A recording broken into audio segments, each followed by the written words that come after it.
저희 프로그램을 쓰고 디지털 치료제를 사용하고 나신 그 8주 뒤에는 64%가 됐다. 14%가 늘었다. 최소한 1시간은 더 주무시는 상황이 된 거죠. 제 웰케어 클리닉이 추구하고 또 이 영상에서 제일 강조하는 게 잘 먹고 잘 자기잖아요. 여러분 잘 자요.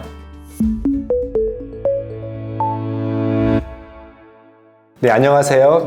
딴짓하는 의사 시리즈 3번입니다. 저희 딴짓하는 의사의 출연 아주 까다로운 조건이 있어야 되는데요. 우리 앞에 두 분처럼 잘생겨야 돼요.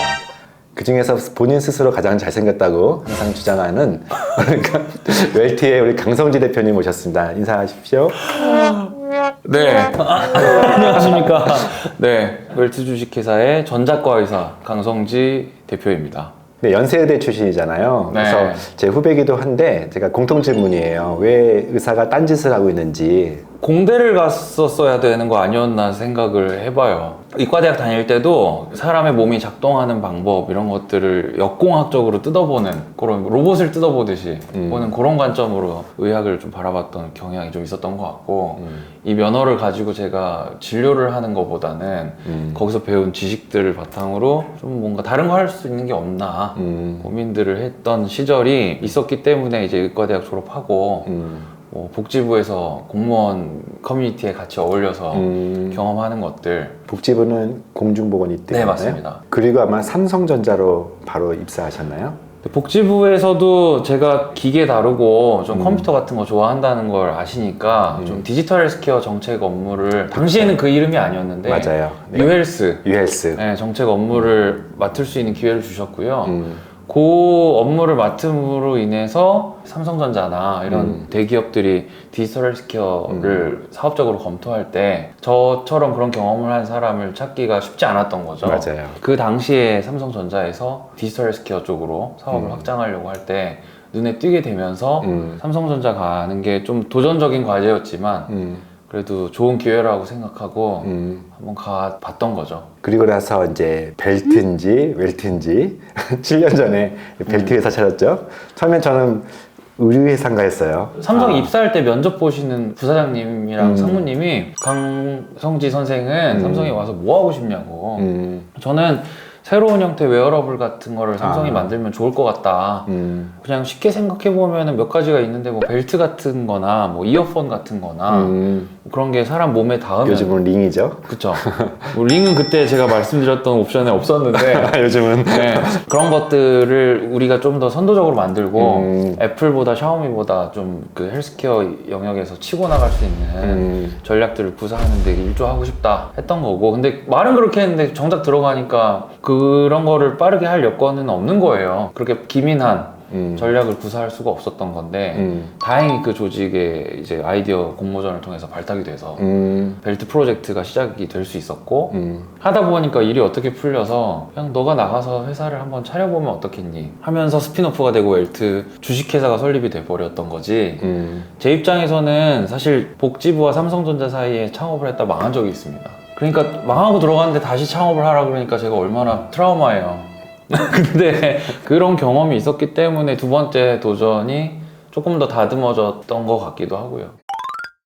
제 웰케어 클리닉이 추구하고 또 이 영상에서 제일 강조하는 게 잘 먹고 잘 자기잖아요. 그래서 우리가 지난번에 잘 먹는 얘기를 했으면 오늘 좀 잘 자는 이야기에 대해서 좀 나누도록 할게요. 제가 원래 학생 시절에 네. 그 연대 성시경으로 불렸었거든요. 갑자기?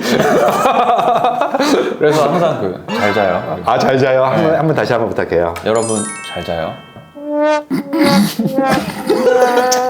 네. 불면의 치료 중에 우리가 약도 쓰고 호르몬도 주고 저 같은 경우는 이제 영양치료도 하는데 가장 의사들이 근거가 있다. 또 뭐 여러 메타 분석을 통해서 미국이나 이런 서구권에서는 가장 중요한 치료를 CBT라고 하죠.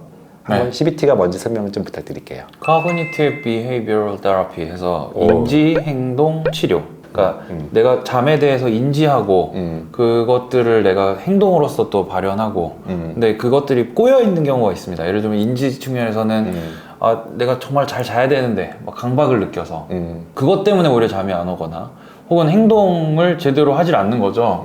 커피 마시지 말라고 하는데 마시고, 예를 들면 괜히 낮잠 자는 거 안 자면 좋겠는데 그냥 자가지고 잘 시간 다 아침에 자버리고 뭐 이런 식으로 하는, 그게 다 엉망진창이 돼 있으면 안 되니까 그거부터 잡아보고 그것들을 잡았음에도 불구하고 이제 잠자는 데 문제가 있다? 그러면 그때 수면제를 써라. 우리나라도 처방하죠? 네, 처방 코드도 있고 처방하는 병원들이 있는데 네. 그렇게 빈번하게 이루어지지는 않습니다. 뭐 네. 2021년 기준으로 전국에서 500건 정도 CBT, 그러니까 인지행동 치료가 행해졌다고 그 코드로 잡혀 있더라고요. 네. 근데 이제 여기서 또 하나 중요한 키워드가 있는데 그게 디지털 치료 또는 DTX라고 하는 디지털 테라피틱스. 이게 지금 한 3년 사이에 정말 중요한 이제 어떻게 보면 정부 사업이나 헬스케어의 거대한 트렌드가 됐거든요. DTX 좀만 좀 더 소개 부탁드릴게요. 그러니까 의사 선생님이 처방하는 앱이라고 보시면 되고, 교육 시장에서 쉽게 생각해 보면 인터넷 강의 같은 거 떠올려셔도 될 것 같아요. 선생님과 직접 만나서 교육과 상담과 이런 것들을 통해서 환자가 이제 치료를 전달받는 과정이 분명히 있고, 그런 것들에 이제 수가도 매겨져 있어서 실제로 보험에서 이제 그런 비용을 지불해 주기도 하는데, 우리가 3분 진료하는 동안에 일반적으로 이렇게 쓰이는 치료 기법은 아닐 거거든요.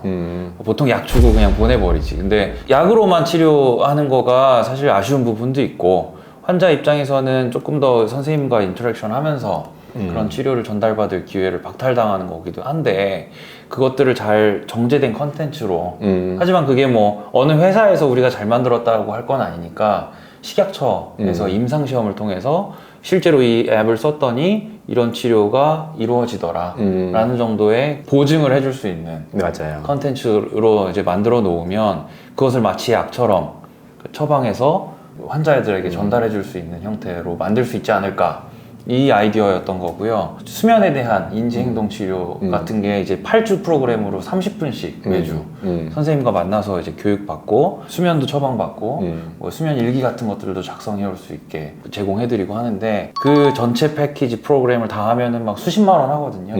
그걸 한 수만 원 정도에 누릴 수 있도록 저희가 이제 임상시험을 해서 만든 게 디지털 치료제입니다. 디지털 치료제 이제 다 만들었잖아요. 네. 그 웰트 아이라는 이름으로. 뭐지? 저도 사실은 궁금해요. 정확히 구체적으로 뭔지.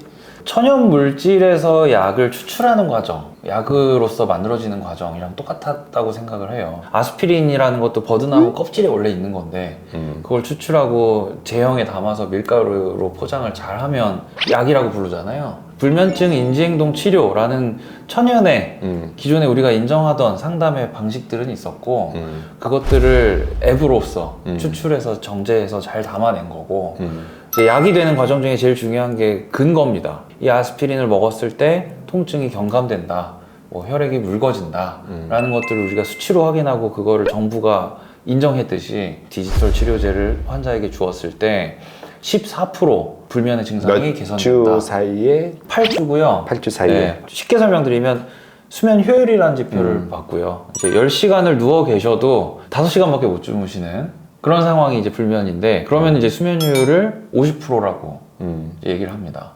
10시간 중에 5시간밖에 못 주무셨기 때문에 누워있는 시간에. 근데 그거를 저희 프로그램을 쓰고 디지털 치료제를 사용하고 나신 그 8주 뒤에는 64%가 됐다. 14%가 늘었다. 이 얘기고요. 10시간 누워 계셨을 때 최소한 1시간은 더 주무시는 상황이 된 거죠. 약을 드시는 분도 있었고 안 드시는 분도 있었어요. 그래서 약과 별개로 더. 그 정도의 효과를 증명한 거고, 뭐 필요하다면 약을 같이 병용해서 사용해도 되는 겁니다. 그렇죠. 그래서 그 데이터가 있기 때문에 저희가 뭐 앱스토어에 그런 앱들은 있어요. 뭐 별점 5개고 뭐 사용자 후기도 있고요. 뭐 쓰고 나서 저의 생활이 너무 좋아졌어요. 근데 그게 실제로 이것을 믿고 쓸 수 있느냐를 100% 설명해 주진 못하거든요. 식약처가 이걸 담보했고 선생님이 그것을 믿고 처방해서 필요한 사람한테 줄 수 있고. 어떻게 보면 새로운 뉴스일 것 같아요. 기대가 되는. 약을 먹고 싶지 않고 약을 먹더라도 여전히 못 자는 사람들에게 말로만 들었던 인지 행동을 좀 더 쉽고 저렴하고 또 의사가 처방하는 형태고, 어느 정도 국가에서 보증도 해주고 치료에 대한 어떤 경험들이 있기 때문에 아마 조만간 저희 처방을 통해서 또는 우리 대표님의 어떤 활동을 통해서 만나는 시대가 올 것 같아요. 그래서 저희가 이걸 개발한 것은 개발사로서의 웰트를 이제 말씀드리는 거고, 실제로 이걸 판매하는 판매원의 개념으로는 한독이 판매를 하는 방식이 되고요. 병원에서 의사 선생님이 처방받는 네. 그런 개념으로 이제 그게 약이네요. 구독자들께서. 그러니까 디지털 네. 약이라고 할 수가 있겠네요. 네네네네. 네. 실제 정말 가장 근거 있는 그 인지 행동을 좀 더 일상에 가져오는 그런 의미, 그리고 어떻게 보면 국가적인 차원에서도 디지털 치료제 1, 2호에 지금 서로 다투는 그런 커댔지 오늘 내용을 소개했습니다. 조만간 저희 병원에서나 또는 많은 병원에서 이런 것들을 처방하고 또 정말 잘 자는 그런 모두가 되기를 다시 한번 바라보겠습니다. 네, 감사합니다. 네, 감사합니다.